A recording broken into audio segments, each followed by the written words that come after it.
ಪ್ರಧಾನಿ ಮೋದಿ ವಿರುದ್ಧ ಪ್ರಿಯಾಂಕಾ ಗಾಂಧಿ ವಾಗ್ದಾಳಿ ನಡೆಸಿದ್ದಾರೆ. ವಿದ್ಯಾರ್ಥಿಗಳ ಬೇಡಿಕೆಗಳನ್ನು ಈಡೇರಿಸಬೇಕು, ಈಗಲಾದರೂ ಆಲಿಸಿ ನೀವು. ಪ್ರಧಾನಿ ಮೋದಿ ವಿರುದ್ಧ ಪ್ರಿಯಾಂಕಾ ಗಾಂಧಿ ವಾಗ್ದಾಳಿಯನ್ನು ನಡೆಸ್ತಾ ಇದ್ದಾರೆ. ವಿದ್ಯಾರ್ಥಿಗಳ ಬೇಡಿಕೆಗಳನ್ನು ಈಗಲಾದರೂ ಆಲಿಸಿ.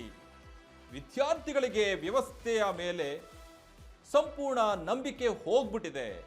ಹಾಗಾಗಿ ವಿದ್ಯಾರ್ಥಿಗಳ ಮೇಲೆ ನಂಬಿಕೆಯಿಂದ ಇರಿ ಅಂತ ಹೇಳಿ ವಿದ್ಯಾರ್ಥಿಗಳ ಮೇಲೇನೆ ಯಾಕೆ ಇಷ್ಟೊಂದು ಲಾಠಿ ಚಾರ್ಜ್ ಮಾಡ್ತಾ ಇದ್ದೀರಾ, ಬೇಕಿತ್ತ ಇವೆಲ್ಲ ಅನ್ನುವಂಥದ್ದನ್ನ ಈಗ ವಿದ್ಯಾರ್ಥಿಗಳ ಬಗ್ಗೆ ಕಾಳಜಿ ಇದ್ದರೆ ಈ ರೀತಿಯಾದಂಥ ಕೆಲಸಗಳು ಮಾಡ್ತಾ ಇರಲಿಲ್ಲ, ನೀವು ಕರೆದು ಮಾತಾಡ್ತಾ ಇದ್ರಿ ಅನ್ನುವಂಥದ್ದನ್ನ ಈಗ ಪ್ರಧಾನಿ ಮೋದಿ ವಿರುದ್ಧ ಪ್ರಿಯಾಂಕಾ ಗಾಂಧಿ ವಾಗ್ದಾಳಿಯನ್ನು ನಡೆಸ್ತಾ ಇದ್ದಾರೆ.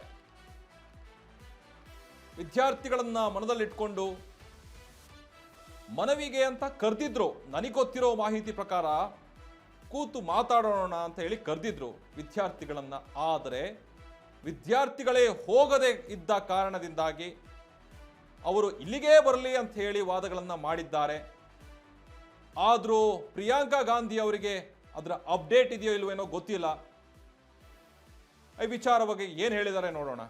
हिस्ट्री में, इतिहास में कि सरकार के एमपी बाहर खड़े होकर प्रदर्शन कर रहे हैं, और कितने सत्रों से ये चल रहा है, चला ही नहीं पा रहे हैं.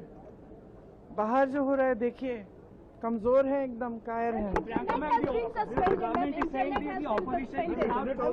What is this? Are we living in a democracy? Think about it. Children are protesting. They're all young. Think about it. They've cut all the internet.